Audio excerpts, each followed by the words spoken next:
Yo, what's going on? This is Josh Snow today, talking the alley screen. Alley screen being the traditional running back screen off six-man dropback protection. Inside this presentation, we got a little Chiefs, Cowboys, the Shanahan tree, of course, a little bit of variety here. So getting into it, we're talking about the running back alley screen, either being to the boundary or to the field. Again, we'll talk about the landmarks, all that kind of stuff, how we go.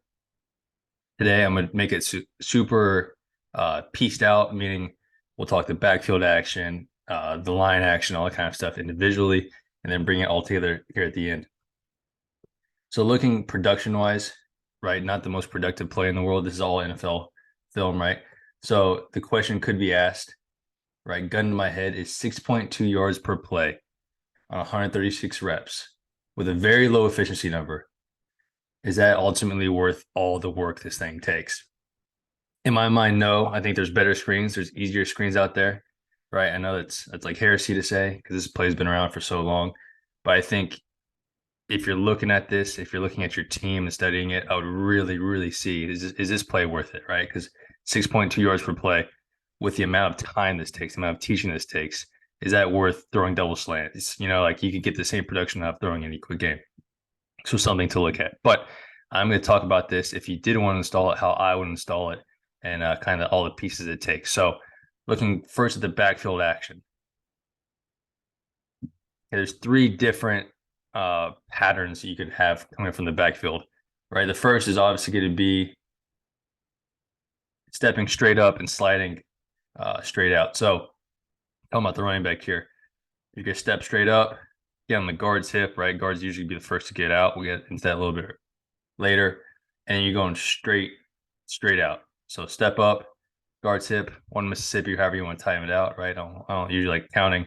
Step straight up, and then you're turning straight out. You can see it more here. So a lot of people will kind of fish hook this thing and lose depth. I would prefer to catch this thing at the landmark, wherever that landmark might be for you. I'll get into the landmarks a little bit more in just a little bit. But step straight up, get on the guard's hip. As soon as you see him, as soon as he releases, running back, you release, and you're running straight sideways. Usually you're going to catch this ball about 2 to 3 yards. Talking about landmarks here. So all these are NFL clips. I'll use NFL landmarks. This one's not great, but pretend the ball's on the hash. Okay, so if you're running the screen into the hash or into the boundary, I'm sorry, you are top of the numbers is the alley you're creating, right? That's where the screen should hit. If you're going to the field, you're talking about the ball hitting in the divide. Right, and so that's where the ball should be caught. So this ball is kind of in the middle of the field, so it's a little bit tougher, but you'll see it more as we go. The actual landmarks are very important for the screen runner and also for the lineman getting out. Quarterback wise, I will talk QB real quick. A couple different things you can do with them. You can 3-step them, right? Normal 3-step drop. As soon as the third foot hits, you want to pause for as long as you can, right, to invite the rush, and then get back to losing depth. There'll be a clip later where Aaron Rodgers stands still and just gets decked. It's kind of like the old option stuff, like option quarterbacks where you want to kind of be falling backwards as you pitch it for a glancing blow. It's the same thing, right? Because you have a high probability of getting hit. So obviously you want to be going backwards to kind of absorb the hit a little bit more. So you can 3-step it, pause, right? How big your huevos to get them up, and then redrop, right? Straight back. You don't want to drift to the screen. Obviously, you take people to the screen. Or you can 1-step it, like people want to do swing throws off of it or bubbles. You can 1-step, look the swing side, the quick throw side, and then redrop and get depth. But the two key coaching points are to be able to try to pause at the top if you can, and then redrop. You also don't want to drift to the screen. And thirdly, you do not want to ever throw over a defender, right? Keep running sideways if you have to. Worst case scenario, to get an eye line to throw to the running back. As soon as you start throwing over defenders, that's when you have tips, interceptions, all that kind of stuff. So first one's traditional. Step up. As soon as the guard releases, you release with them straight sideways. Second option, and everywhere I've always been, the running backs prefer this. It's an easier path. It's the same thing, but you're coming across. So you're stepping up, getting on the guard's hip from across the center line, and then it's the same thing. You're getting straight sideways, getting to your landmark. This one's always been easier because the momentum's kind of taking you that way for the running back. Running backs I've been around prefer this way. The stats and the numbers and all that kind of stuff say that the first two are very similar in production. I don't think it particularly matters.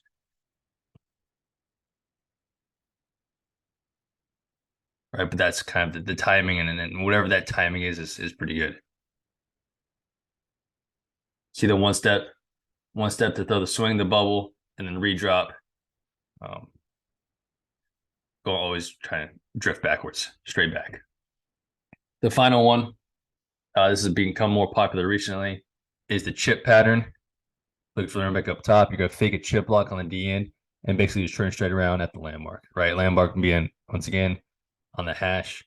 Into the boundary, you're going top of the numbers. The field, you're going to the divide. So I will say there's a big lack of production here on the chip. It's almost a yard and a half worse per play off like 40 or 50 of them, right? So the sample size is plenty big enough. The chip is really good against zone defenses because obviously you don't get grabbed by D linemen, which is an issue. The issue on the chip is any sort of man coverage, man match. There are tons of negatives. Based off right here, this is what happens, okay? The linebacker pulls the trigger, and the first guy getting out is unable to get there in time. He gets enough of them here. Okay, but the chip pattern is really bad against man because let's say they enter your blitz. Now you have a peel guy who's going to grab you. Happened to us when we played Duke. Right, so I really like the chip pattern more against zone. If it is a man defense, you want to go, if you're running this against man, you want to go with some sort of insert pattern for the running back. Okay, but good look at the chip.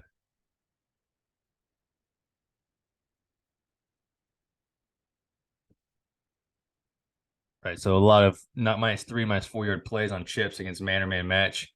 Like if 51 pulls a trigger just a half a second quicker here, you're losing 3 or 4 yards, right? It's a pretty common issue that happens with chips. All right, so talking about the actual line now, the set principles. Okay, so this is off 5-man protection, and it's really easy for the tackles, right? So the tackles are running their exact same 5-man protection. They know no different. They're setting their same rules. The guard, center guard is generally who's getting out. And then before I get into that a little bit more, you can kind of predetermine who's getting out. So the more you watch the Cowboys, who had the most production on this play, their guard is almost always getting out, like 85% of the time, the guard's getting out first. Then you watch the Chiefs, and it's vice versa. Okay, the Chiefs are pretty good at the screen. I think it's a little bit overblown how good of the screen team they are. They are slightly above average in production, okay, but nothing crazy. It's one of those like myths out there, I think, a little bit because they are creative with screens, but the production is no different than an average NFL team. But I say all that to say this: their center is almost always getting out first. And then finally, you could also read it: who's covered, uncovered, getting out first. I think that for me, my guard would always get out first, just because once again, this play is not worth to me all the teaching it takes. Right? You're talking about like reading things on the fly and switching things on the fly. And you're doing a lot of work to get 6 yards of play. That takes a lot of time on task. So, talking about the guard, center guard, however you teach it, right? Those guys are running their same 5-man protection for 2 quick sets, right? So I know people use like 1 Mississippi, 2 Mississippi. I like just using steps or sets, however you want to term it. So 2 quick sets with the main thing of those 3 guys is you have to give up an edge. So obviously in regular pass pro, you don't want to give up edges. You want to take guys on thick and make them run right down the middle of you. Here's the complete opposite, right? You want to give them edges so you can get out and they can get upfield. And I'll show you good and bad examples of that.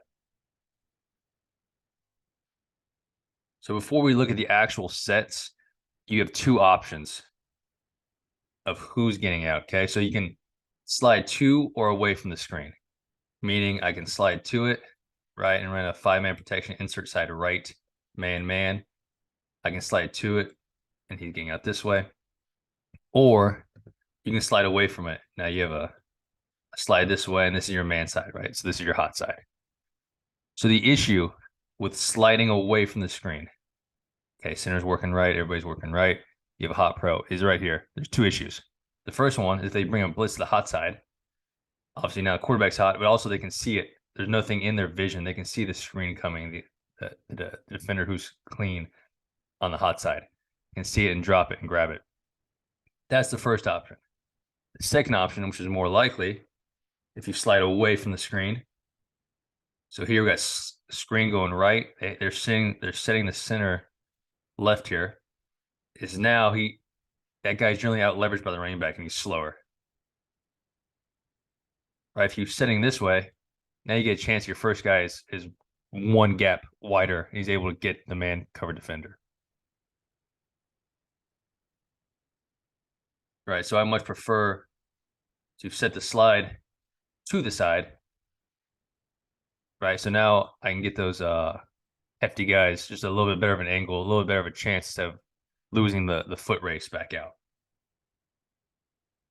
So that's purely talking about the slide direction, right? I much prefer to slide it after watching all these cut-ups, slide to where the screen runner is going. For the actual sets, after all the teams I watched, these guys to me are the best. Talking about San Fran, of giving up edges and creating space in the pocket, right? So normally you want to stonewall this three. Obviously, we're sliding to it. We're man. You want to stonewall them and cover them up completely. Here's the opposite. You want space, right? You want to float set this thing, right? You want huge gaps to get him to run through, and it now allows you space to be able to get through. Right? We get tripped up a little bit, but you can see just how wide we're getting. Right? We want a big A gap. We want a big B gap for the defensive tackles to be able to run through and get penetration and get upfield.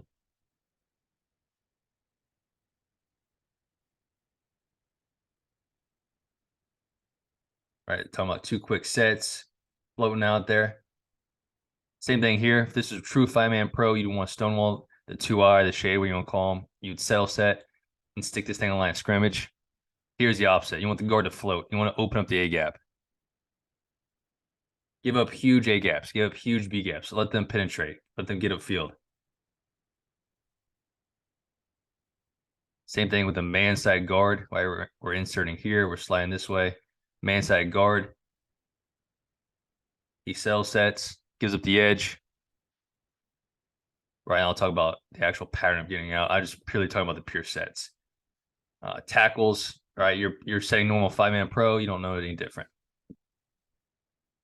But I really like the way these guys are setting the most of the teams I watched.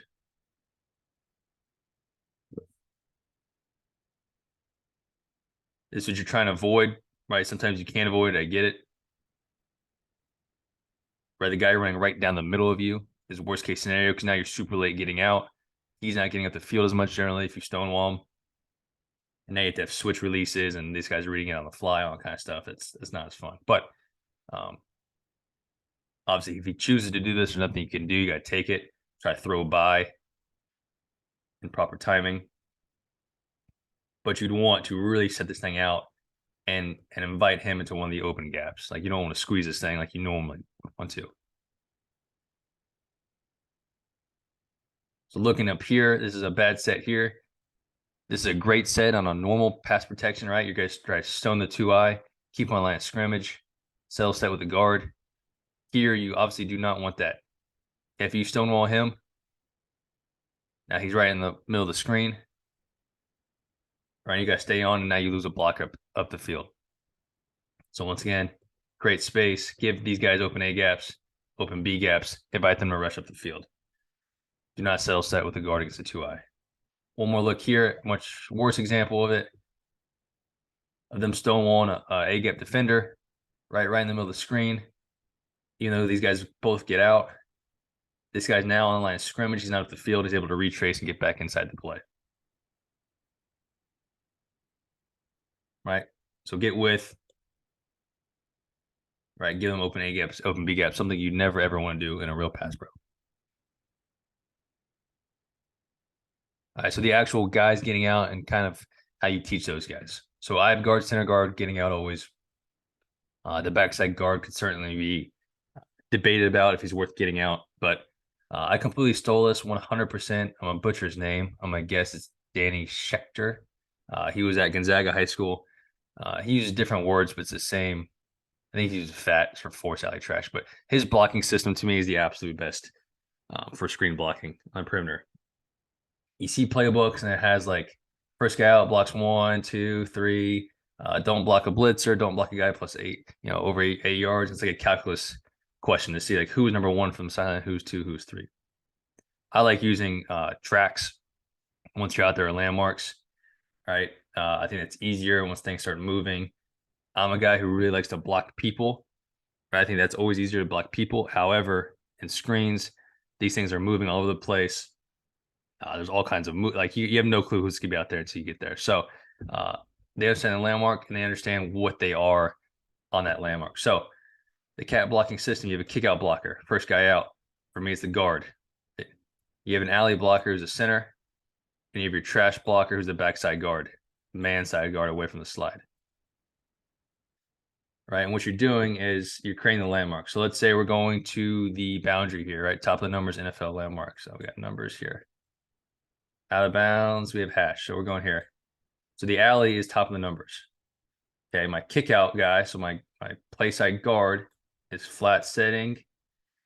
He's flat setting 2 steps, 2 kicks, and then he's kicking out the first thing on or outside that landmark.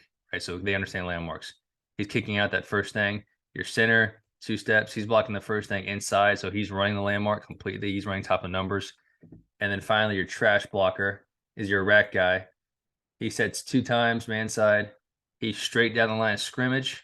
Okay, checking for any rats, any retraces. If nothing shows, then he can join in and join on the alley. Right, so now he's the inside piece if he gets there. If there's any sort of defensive line retrace, then he's blocking that. If not, he's running straight down the line of scrimmage to the landmark and then straight back up. Obviously, you want to block a dropping D lineman, you got to block them. We'll start the play unless the running back kind of fixes on the fly. So looking at a couple good kick out blocks. Like I said, so the Chiefs will get the center out first, depending on how you want to do it. The center is generally getting out. They're running a chip alley up top, or a chip protection up top. Right, top of the numbers landmark. You can see this beautifully play out. The guard is flat, flat, flat. And he's kicking out the first thing on or outside the landmark. The top of the numbers, he's kicking the first thing out. And then I have different clips where I have showcasing the other blockers, but you can see the alley here. Alley blocker being the guard. It's actually a really good install clip. I might have this on the install later. Right, guard is running to the landmark, top of numbers, and he's blocking the first thing in the alley, where that landmark is. And then your backside guard is your rat player. So he's flat down line of scrimmage, looking for any retraces. If that defender wasn't there to retrace, then you'd see him now adding in the fold. The odds that guy blocks anybody of any importance is pretty low, but give him something to do.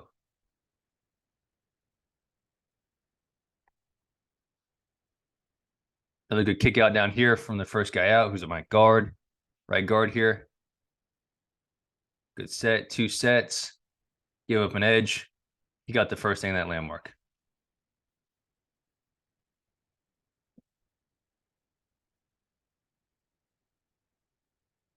Really nice set, really wide set, right? Give up an edge, let him run by, and then kick out that first thing.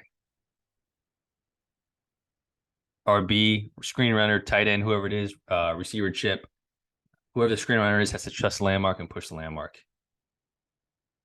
I'll see you play after that.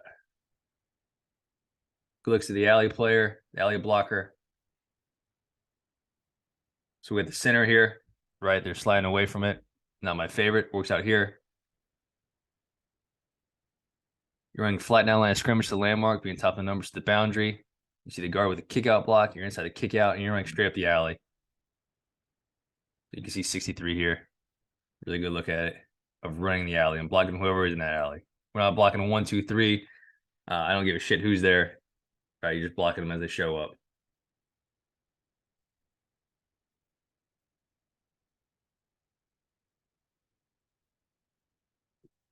Perfect world, you're running verticals here, right in the block after 10 or so yards. Leave the corner. Go block safety if you're a receiver. And you get the kick out from the guard, receivers up on the safety. And you see the alley blocker blocking top of the numbers, whoever's in that alley.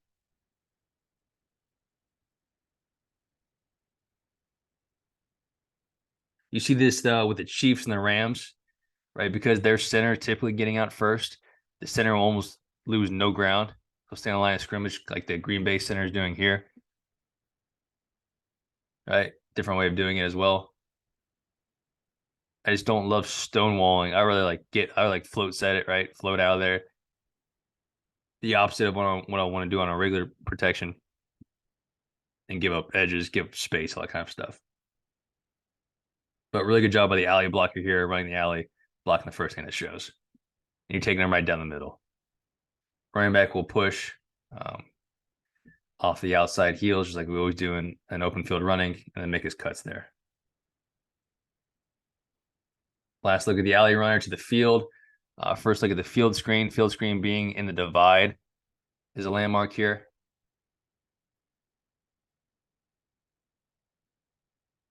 Get tripped up a little bit. We still get out. I'm running straight down the line of scrimmage. Is a beautiful look. Run straight down the line of scrimmage. If you're a screen blocker, no matter who you are, doesn't matter. And once you get to the landmark, now you're turning up. Right, with those some cut blocks. You can see the kick out though, straight down the line of scrimmage, get to his landmark at the divide. He's kicking the first thing out. Alley's running the landmark. You see him. Like I said, these guys are my favorite to watch. They weren't statistically the best. That would be the Cowboys were statistically the best with a large enough sample size. But I like the way these guys technique the screen the most as being in San Francisco.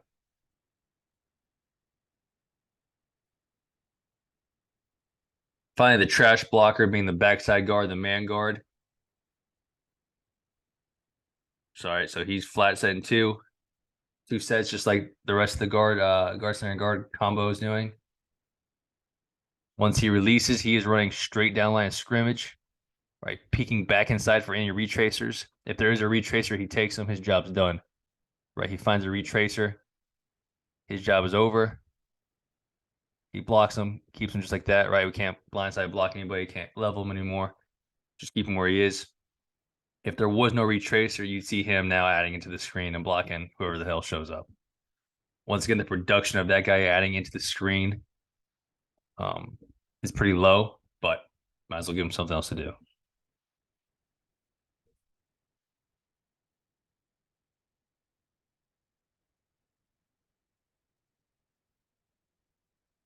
All right, so we're 5-man proing this thing. We're hot over here. All right, we're sliding this way. So we're big dueling here. All right, so the tackle knows no difference. He's running his normal 5-man protection. Backside guard being 60s. Sets twice. One was I used to Mississippi. I don't like you doing that. All right, 2 sets. Straight down line of scrimmage. You got rat to add up. This one's awesome. Left guard here, just doing a running box out. Right, straight down line of scrimmage. Ed Oliver retraces, 91 retraces. That's what happens when you stonewall them and you keep shades as shades, right? You don't want to do that. You keep them on line of scrimmage. This will generally what will happen to you, right? We need space. Well, I want those guys 5 yards deep, not a yard deep when the screen's thrown.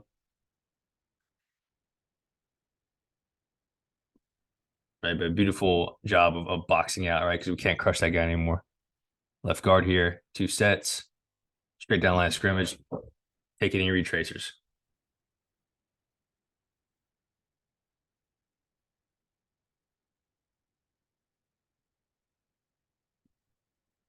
Looking at the left guard here, right? You see he's peeking back, looking for a retracer. There's no retracer. Now add up in the screen. Right, and that is like premier, the best you could ever imagine. A left guard 15 yards downfield blocking somebody. All right, so he understands the landmark. He's the inside piece at landmark. So I don't know, what is that? 2 yards inside, perfect. You got your kick out, you got your alley. Now you got your trash blocker. Pick up anything inside out. So looking at install clips, these are the best overall install clips. And I should say this earlier. These are zone. This is how you run this screen against zone. I think man's a little bit different. You can't use landmarks, and I'll go into that a little bit. But these are all zone plays, zone installs. Okay, we've seen this one before. Looking at all the pieces, we got a chip block. We have a good job by the quarterback. One step and then drift. Right, you can three-step it or one-step it as long as you drift back. The chip screen will happen fastest of the three. Best way to do it against zone is this, right? Because you don't get grabbed by D lineman. Is the worst way to do it against man. I do think the plays are very different in man versus zone. I think I'd only run it one way per week. I'd only run it against man or only run it against zone. Or your quarterback has to tell the blockers it's man. And I'll get into why in just a couple clips. So looking at all three pieces, great kick out, great alley, right? We're a little bit wider because of the retrace, right? You want this thing hitting the divide. But we got a retracer, but our trash blocker does a great job of the running box out.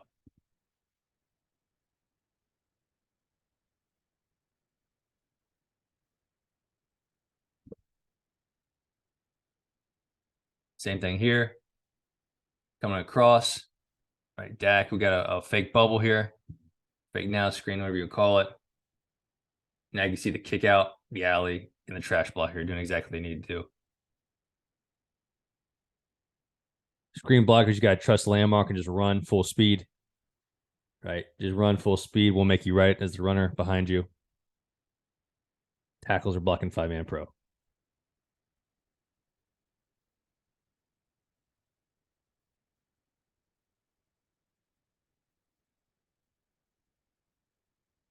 Switch verts right off of it. A couple different patterns you can do. People run drive and stuff like that. I prefer to run verticals and block them after 12 or 15 yards. Switch verts, though, try to run some people off, get the flat defenders out there. All the same, under center. Right, so now quarterback's taking a 5-step drop, pausing for a second, and then you want to keep drifting just a little bit more. Right, just take the hit off. I really like the quarterback here. You can see almost a pause here at the 5th step, and then a redrop. Top of the numbers landmark, we get a little bit wide at running back, right? And it makes the block a little bit tougher for the second blocker out the alley. Right, you can see the retracer, the trash blocker. Okay. So here you have the all-important switch, right? So kind of like the clinic talk, right? We got guard, center, guard getting out, guard first out, center second out, backside guard third out. Huge asterisks. Okay, and I don't know if this is even worth teaching to a high school or college, maybe in the NFL. You're kind of adding a lot of layers onto a play that's maybe not worth it. Right? Is you talk about first out, second out, third out. So first out's your kick out, second out's your alley blocker, third out being your trash blocker. So you see a swapping here, right? You see not a great pass rushing nose tackle, obviously, but look at the stance and everything. So center gets eaten up, right? He should be your second out. He kind of congestion, twist game, all that kind of stuff. So he ends up being your third out, right? So the backside guard makes him right. He should be third out. He should be trash. He sees he's now second out. He takes the alley portion of the play. Like I said, it sounds great in a clinic. Is it worth teaching? Probably not, right? On a play that's averaging 6.2 yards a play that you're already spending a ton of time on. But it does sound good, right? When you're speaking in front of people. You use first out, second out, third out rules. You see how it would play out, though. This is a good example of why it would play out that way. Once again, is it worth it? Is a question you got to ask yourself.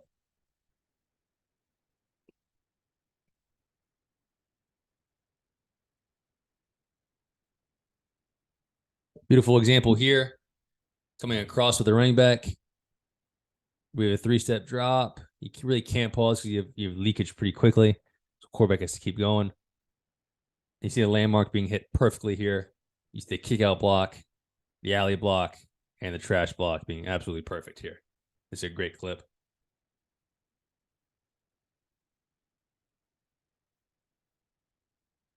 Five-man pro, so you'd five this or man big on big, whatever you call it, just like you would 5-man pro.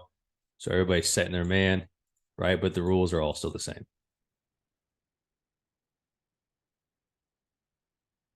2 sets give them an edge. Right, I really like how big the A gap is here. Right, to invite Grady Jarrett inside, and now everybody's getting out proper timing. Right, for a reason, running backs always have liked this way better. It's just easier to keep going.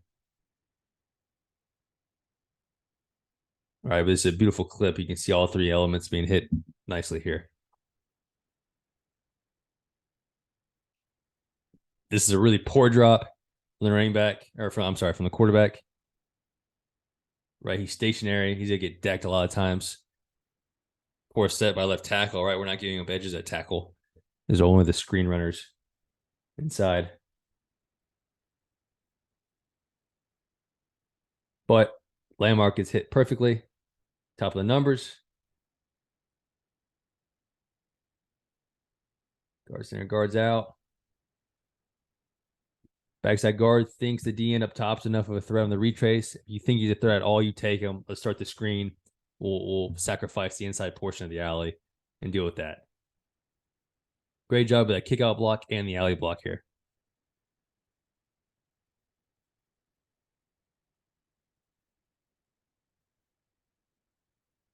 Five-man pro, you teach it just like five-man pro. You five this, what do you want to call it? Now your duels here.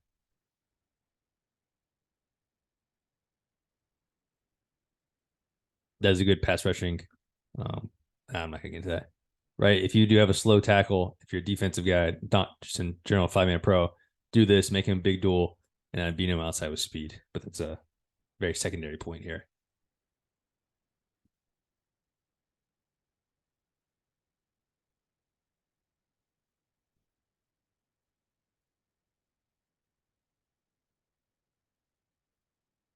We got 7-man up here. Defense doesn't matter. You treat it just like you would in 5-man.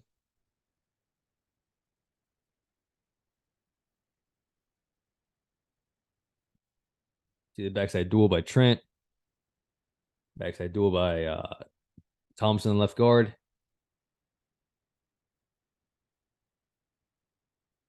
All the rules are the same.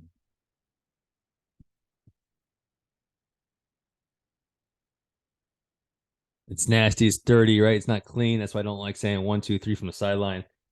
You really just run the track, give them a landmark, run it, and block whatever shows. Right? Piece of theory, whatever you can call it. Just block whatever opposite color there is. As long as you're hitting your landmark, running back, and lineman, you'll be okay. Right here, you got two outside the alley. He takes one of them, and we'll let the other guy make a tackle for 5. So you have to keep drifting here at quarterback or hot off the backside here. Much prefer to be hot away from the screen, obviously, than to the screen, as I demonstrated earlier. Just keep drifting, understand the hit's coming. Is this the one where he doesn't drift? No. Might not be on here. Same thing, right? We got a nose tackle that's charging the center. Center gets eaten up, so now the backside guard becomes the second out. So he takes the alley runner or the alley blocker principle, with the center being the trash blocker. Here, I like this one. You're talking about being dirty and not being clean. So here you have some sort of 3-man switch going on element. But at the end of the day, what do you have? You got a kick out, you got an alley, and you got a trash blocker as the inside portion. Like, that is awesome. I don't know how it happens. All right, these are guys just running their landmarks and just fixing things on the fly. Right, piece of theory. The O-line bastards love that one. Right, you got Carnage. Hey, this is awesome. You have a 3-man switch on the fly. But in the day, you're creating what? You're creating the alley at the top of the numbers, your kick out, and your trash blocker. So I think there has to be a slight understanding that this is not a beautiful play. Like I like combos, and this guy is working with this guy. This is not that type of play. There's too much shit going on for that kind of thing to happen. All right, so those are all zone plays. Okay, as soon as you start getting man, I think the whole alley, the landmarks, all that kind of stuff is off for the O lineman, right? Because as soon as you start running, and landmarks are the same for the running back, but as soon as you start running to the landmarks, now you get undercut by man defenders and all that kind of stuff. So to me, the plays are different. I'm only running a screen this week against man or this week against zone. and I'm double calling it vice versa. Or the QB has to tell the line, hey, we're man, man, man. So what that does is now your first guy out, so your kick out guy, is no longer kicking out the landmark. He is now blocking the man defender on the running back. With the second guy out, the alley guy fitting off of him and blocking the rat in the hole, whoever the second player is. Right. So now you're back to having actual players. Because if you run landmarks, you'll get undercut just like this play. So the screens against man coverage were actually more productive overall, but it was much more variable. Like there's a ton of negatives, a ton of zeros, but the explosives were obviously much higher because now if you do block the man defender, you're able to get out there and there's more space. Right. So it's more explosive, higher yards per play, but tons of negatives. Tons of negatives, tons of like zeros, throwaways type thing. Right. So here, either Patrick has to tell them, hey, it's man. All right. Or you got to only run it against man or zone that week. Like you can't do both on the fly to me. So these guys are running it differently. Their center's always getting out first. So the center has to take the man defender on the running back. So the center would have to however you want to technique, your normal technique, 2 sets, and you're blocking the man defender wherever he is. The second guy out for these guys is always the play side guard or majority play side guard. He is now fitting off that block and blocking the second player, right? The rat in the hole, whoever that may be. But you can't come out here and run your normal landmarks because now you get undercut. Just like that. Right? The chips. So the chip pattern is heinous against man. 2 reasons. They add up too fast and they grab your guy and you can't pry him off. Or it's interior pressure and this guy's the peel rusher and you're running right into him and he just hugs you. Right. So do not run chip against man. Right. If you take nothing else from this, do not run a chip pro against man. They have a couple explosives, but you have a ton of negative plays doing this. These guys do understand it's man, right? You see how fast he is. He's the first guy out. He got the man defender. It's just this guy's 300 pounds. This guy's 220. He's locked in on him. He'll go grab him right away. He's not going to win the race.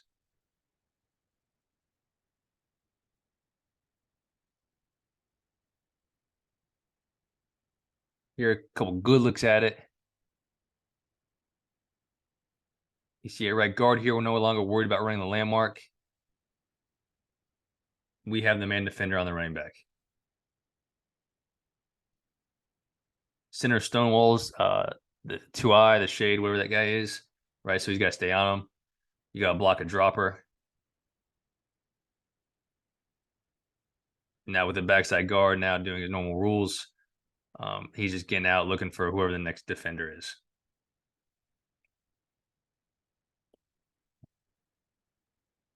All right, but we definitely have people when it comes to man coverage.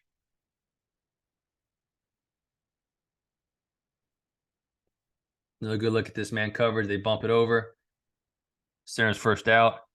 He has the man coverage guy, so he's got it's Tranquil 49 on the hash. He's got him, his landmarks off. He completely has him, the second guy out, right? For the Chiefs, always the place at guard. He's now fitting off the block, and he's blocking the rat in the hole, whoever the second defender is. Right, so a beautiful look at that against man.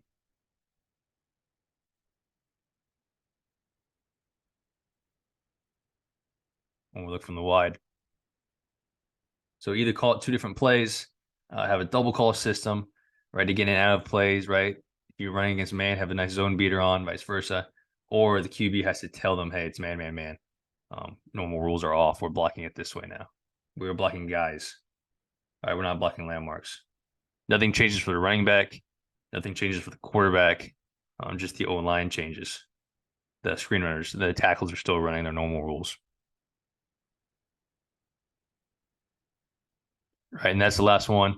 I appreciate y'all staying here with me this whole time. I'm going to keep pumping these things out. If you have any questions, comments, concerns, bottom right there, jsnow56 is my Twitter. Please don't hesitate to reach out. I'm trying to build this thing up as we go, and we'll see how far we can go. Appreciate it.